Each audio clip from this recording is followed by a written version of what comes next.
Hello, and welcome to Doc to Me. My name is Heather. And I'm Kathleen. And this week we are watching Vengeance Killer Coworkers. Specifically, Season 1, Episode 6. I don't really want to say the episode title because it gives the huge twist away, but this one... Spoilers! ...really gave me the creeps.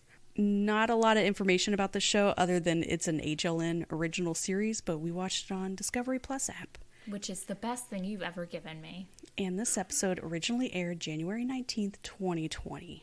So it's kind of fresh. Yeah. I think we both decided that the Talking Heads originally signed on to do episodes for Snapped, and then that fell through, so they threw themselves into this series instead, because they definitely have that Snapped energy.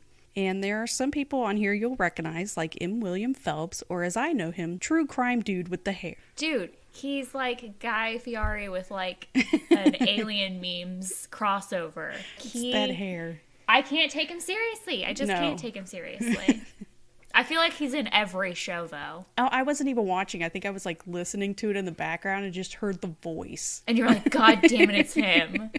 He haunts me. He comes to me in my dreams. Yeah, and then we talked about it, and I was like, oh shit, I've read some of his books. I did not put it two and two together. I was like, he has so many books. I wonder if he and writes. History books. I wonder if he writes as excitedly I don't know. as he narrates. You almost need the audiobook version. Read by him only.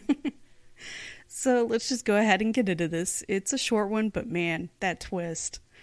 August 10th, 2011, in London, England, managers at the Radisson Edwardian Hotel outside Heathrow Airport call police because 3 of their employees are missing. I checked out the hotel and it's currently sitting at a 4.2, and we could get a room tonight for $99. Damn. Chic lodging offering sophisticated rooms and suites, plus a spa, 2 posh restaurants, and a lounge. The rooms looked small. But, I mean, you're right next to the airport. $99 a night? That's insane. You're right next to the airport, so. Their shifts were due to start at 3 p.m., and they seemed to be dependable enough that either one of them being late to work was worrisome. The 3 missing... Well, it says they were due to start at 3 p.m., and then somebody earlier or later on says that they were due to be there at 8 or 9 in the morning. So I was a little confused. Maybe they didn't know their own schedules. Yeah. Or maybe they had different schedules. I don't know. The 3 missing employees are 20-year-old Alice Adams, who had only been working at the hotel for 3 weeks, 20-year-old Tibor Voss. I mean, she could have just been a no-call, no-show, for all we know. But 3 people at one time who were all friends. I mean, obviously the others, but her, 3 weeks? That's hardly anything. She's barely even remembered people's names. 20-year-old Tibor Voss and 31-year-old Attila Ban. The police show up to interview the hotel staff, who inform them that 2 of the 3 missing workers live in staff apartments behind the hotel, which did not know that was a thing. Yeah, talk about swanky. So obviously that's going to be the next stop for the police. As soon as they enter the apartment, they find the body of Alice on the living room floor with a cushion over her face. Autopsy will later show that she had been stabbed 22 times. Someone didn't like her. They follow a blood trail to a bedroom to find Tibor, who has been stabbed twice, naked, and laid out on a bed. I mean, when you compare 2 stab wounds to... 22, who's just left on the floor with a couch cushion on her face. Yeah, you can tell who was the hated one. Yes. It's a weird scene. Her murder was clearly overkill, and then he was murdered and then moved to the bed naked. It's really strange. Tibor was born and raised in Budapest, Hungary. He didn't grow up with a lot of money, but was apparently an accomplished musician. His favorite instrument being a 100-year-old piano gifted to him by his grandmother. Damn. I wish I knew how to play the piano. Instead, I learned French horn. For some reason, I'm just hearing 3 blind mice. When he was 15, his father died suddenly, so he sort of became the man of the house. He wanted to better himself so he'd be able to support his family, so he applied to the University of Budapest in 2008. And when he was denied entry, he moved to London to work for a year before he would again apply. Which is smart because in a big city like London, you're going to make much more money than you would in Hungary. Alice came from Buckinghamshire, which, if I understand correctly, is a county to the west of Greater London. Alice is working because she wanted to save up for a trip to Hawaii for an aunt's wedding. Ooh. They're both very friendly and both had a love for the arts and music, with Tibor playing piano and Alice playing guitar. Oh, they could make a little band. I know. I think it shows just how nice and well-liked she was by the other staff that she had only been there 3 weeks and she's already struck up this friendship with Tibor, and her missing even one day of work is concerning to her coworkers. These two are 20 years old and they miss a day of work and people are freaking out. Yeah. I mean, I have people missing for a week and I'm just like, okay, clearly they quit. Yeah, if I heard two of my 20-year-old coworkers miss work, I'd just think, oh, they hung out last night, got too drunk and too hungover to come in. That happens. They'll just get an earful and then a shitty shift the next week, because that's how it works. As great of a time as Tibor was having in London, he was still set on going back to Hungary. On his second try, he got into what they say is the University of Hungary and University of Budapest. Like, they go back and forth throughout it, which I'm 99% sure neither one of those are real. Maybe a nickname for it? I don't know. So we'll say he got into some university in Hungary. He was due to leave at the end of the month, but of course, as we know, that will not happen. So with any crime scene, they lock it down with only access for law enforcement. From what they've been told, Tibor and Attila are the only ones who live here, and yet Tibor and Alice are here, and Attila is nowhere to be found. They do find remains of what seemed to be a party the night before, so either they got into a drunken fight and Attila killed them, or maybe they invited over the wrong person who killed Alice and Tibor and kidnapped Attila. Or it was a freaky sex game gone wrong. Also, are poppers popular in the UK? The talking head made it seem like there was more than one bottle found, and in my experience, my gay friends did poppers and the straight ones did whippets. So I don't know if that's standard. That's just my experience. And here, I'm so innocent that when you said poppers, I thought you meant the little toy things that you pull the string and the confetti pops out. No. And I'm like, party poppers? It comes in this small bottle and you just sniff it and it's like euphoric feeling. Yes. I'm like, yes, party poppers are extremely popular That in would London. be our kind of party.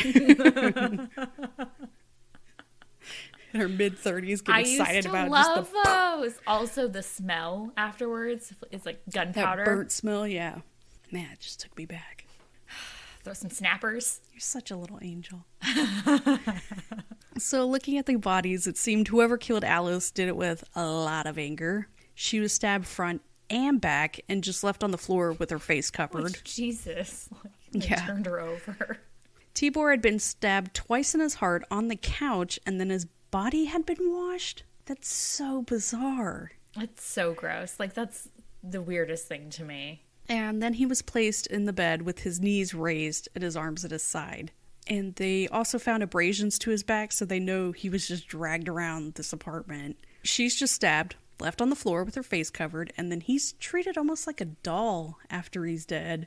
Except for the whole knees up thing. Because, like, if I'm naked, I really don't want to be laid out with my knees up. Better than just splayed.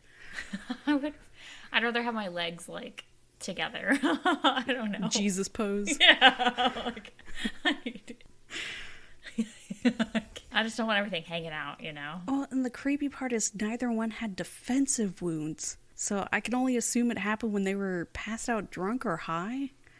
Like, to be stabbed that many times and just, like, and to be not naked fight during back. it? Well, she wasn't. I don't think either one of... Well, I don't know. Was she found naked? I know he was. I don't know. It was weird. I don't know. I mean, really, I just don't want to be stabbed. True. Hint, hint. I feel like I'd rather be shot than stabbed. Yeah, I think getting shot, you have a better chance of survival, because a stab wound is just... Yeah, it's like cleaner. Yeah, a bullet is just... Whoop. I feel like I would probably go into shock, and it would Well, and also it's like, me, bang, like, but a knife, you see, like, the knife coming at you. It's just messier. I don't know. I don't know. I know what I don't want to die from. Don't want to die in a fire. Oh, God, yeah. Drowning. Because you feel your lungs explode. Why are we so dark? I don't know.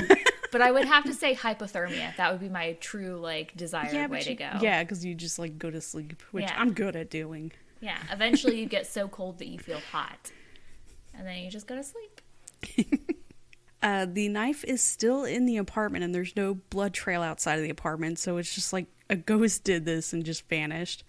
They talked to other employees who say there was a small party the night before, but when they left, it was just Alice, Tibor, and Attila there. There didn't seem to be anything wrong. It was just a small, fun little get-together to celebrate Tibor getting into the university.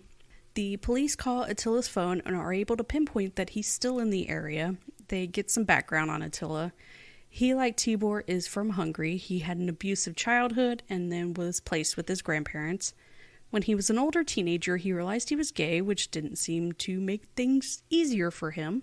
There are some, and I say some, LGBT rights in Hungary, but it's not great. It's definitely not the best. There's anti-discrimination laws, but they don't recognize same-sex marriage, and you can't adopt. Yeah, I also found that so bizarre. We don't discriminate based on your sexuality. So I can get married? No. Can I adopt a child? No. Can I get IVF? Absolutely not. But as of 2020, we'll take your blood on a case-by-case basis. Well, whole lot of take, very little give. It was weird. Like, you could get IVF as a single woman, but not if you're in a lesbian relationship.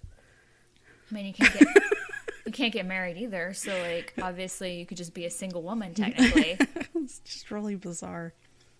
He worked in the U.S. for a little while and then finally settled in the U.K. and began working at this hotel.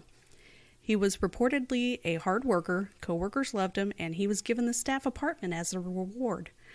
6 months previously, he was named Employee of the Year. So for him to be a suspect in this crime is just shocking. It is quite an accomplishment. So when Tibor started working at the hotel, Attila sort of took him under his wing, showed him the ropes around the hotel, and when he learned that Tibor hated the off-site apartment he was living in, Attila offered for him to stay in the staff apartment with him. To be living in a foreign country and then find out that one of your coworkers is from the same country as you, like, there's going to be a bond there. Right. They are going to have an immediate connection. And with the age difference, because Attila is 11 years older, Tibor probably looked up to him as an older brother. And Attila was the one who introduced Alice to Tibor. So, yeah, it just feels so bizarre how this ended up happening. So, their first major subject is Alice's on and off again boyfriend. I guess during the party she had texted him that she was lying in bed with Attila and Tibor was throwing up, so they just assumed he got jealous and killed them. It's a bit of a stretch. I mean, any motivation's motivation. Would he even know where the apartment is? His phone never left his home, so they couldn't find anything that put him at the scene, so this trail obviously ends. And then the police receive interesting news. A post on Attila's Facebook that read, "I'd like to wake up from this nightmare." Me too. I think I say that like 3 times a day. Yeah, I'd like to go home. If he has been kidnapped, I don't think a kidnapper would allow you to post to your Facebook. I'm sure that they would. Because they want him to seem like he's alive, and... But you post that? I mean, also, they want him to seem like he's just being a drama queen. Let him get his clout. Yeah, like, is everything okay? You want to talk about it? You want to make a Well, it's before TikTok, but you want to make a TikTok about it? At this point, it's clear to them that he's their main suspect, and he's still alive. So now that he's a suspect, coworkers seem a little more... Didn't they say something like, because dead people don't post to social media? Yeah. Which I was like... You tell me, you explain Herman Cain then. Because he tweeted after he died from COVID that COVID wasn't that serious. So explain that one. I do believe that dead people can tweet. We know he can. They can also vote. Oh, yeah.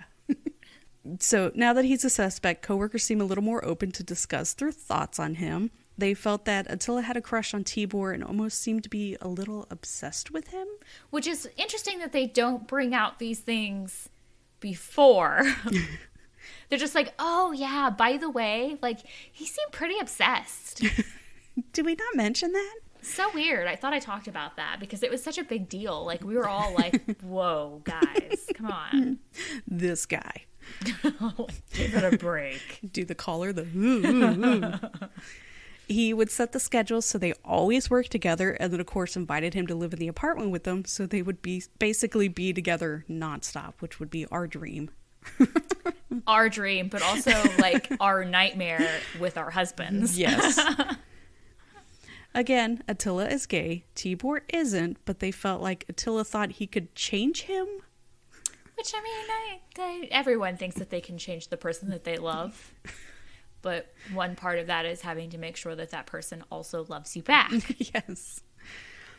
Because, that's how that works.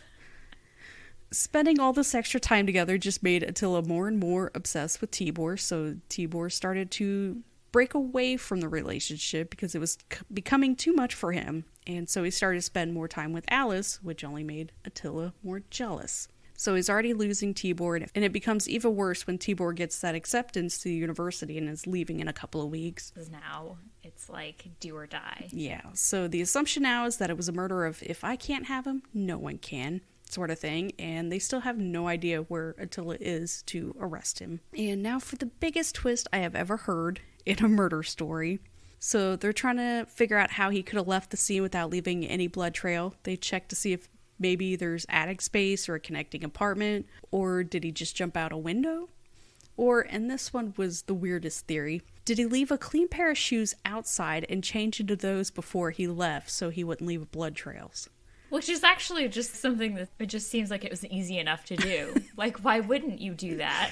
So they go back to the scene to take another look and notice that not only has stuff been moved around, but the bedroom door that had been left open is now closed. They try to open the door, but the bed has been moved against it. So once they are finally able to make entry into the room, they find Attila on the bed, laying face down with cuts to his wrist, throat, and knives sticking out of his arm and out of his butt cheek. That was my favorite part. That's so weird. But he's still alive, so he's arrested and sent to a hospital. This crime scene has been locked down for 2 days. How the fuck did he get in? And who stabbed him in the butt? It's so fucking creepy. Somebody notices a tear in the box, what they called it, a duvet or something. Yeah. And I looked up like, what is this? It's a box spring. Yeah, exactly. Yeah. They noticed a tear in the box spring of the bed that would be large enough for someone to crawl through.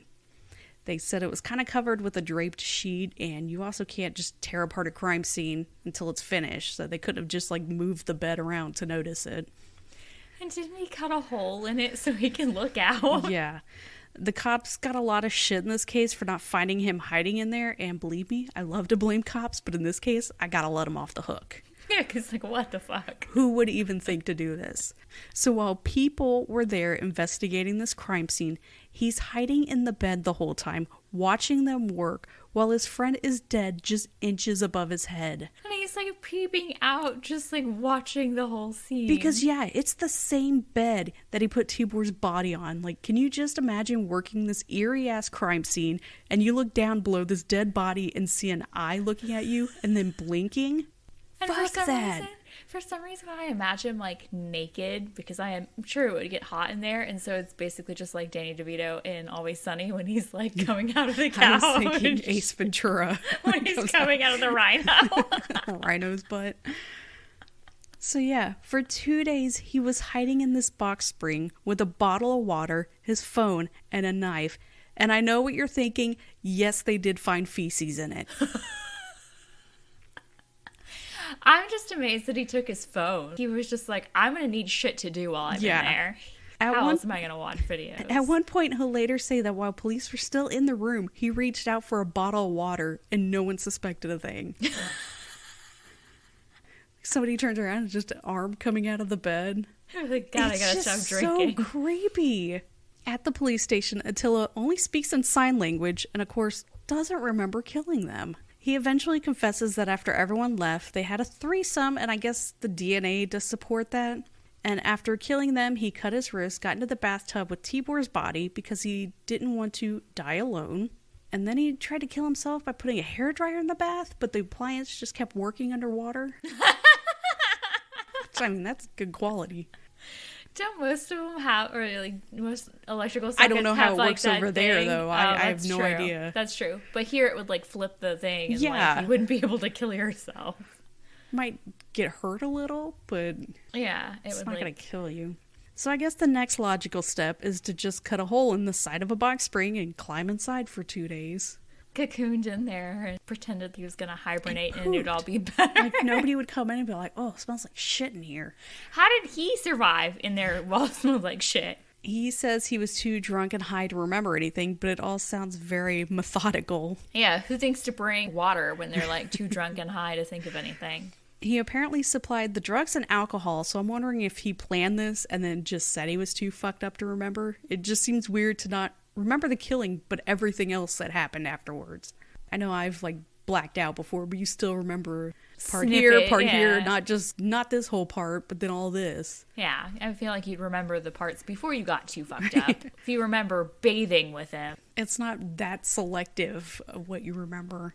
It goes to court and he pleads guilty to 2 counts of manslaughter on the grounds of diminished responsibility. Prosecutors are like, nah, bro. Yeah, you knew what you were doing. Something sexual happened, but you got jealous of the fact that Alice had Tibor's attention because he's not gay. He's never going to have those feelings for you, and you snapped and obviously took most of your anger out on Alice and then felt guilt for Tibor, which is why you treated him like a doll and cleaned off his body, which is so creepy. And it's just creepy because they didn't have defensive wounds, so he waited for them to pass out while he just sat there with his anger building. Well, and I mean, you said that they had a threesome, which DNA proved, but like I can't help but think that maybe it was not a threesome and he was not involved. Something sexual just happened. She had both of their DNA on her. I don't know. I don't know what exactly happened. Nobody knows what exactly happened because he's never said what happens, but he agrees he definitely did it. And on July 18th, 2012, he's found guilty of 2 counts of murder and sentenced to 26 years, whatever the fuck that means in UK laws, as we've talked about before. Which is what, like 6 months? Could be anywhere. Could be more than 26 years. And don't worry, he says he's very remorseful and offered to meet with the victim's parents in a bid to help them grieve.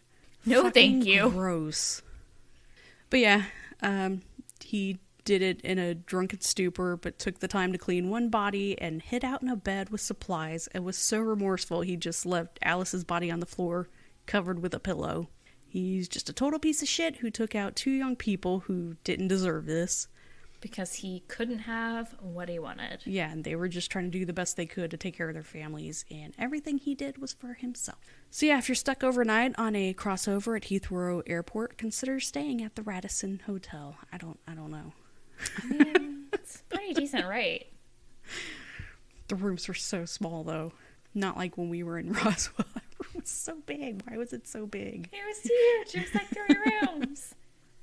Our bathroom was like the size of the hotel that we stayed at while we were in Disney. You could have put a cot in there and have another person stay. Dude, seriously.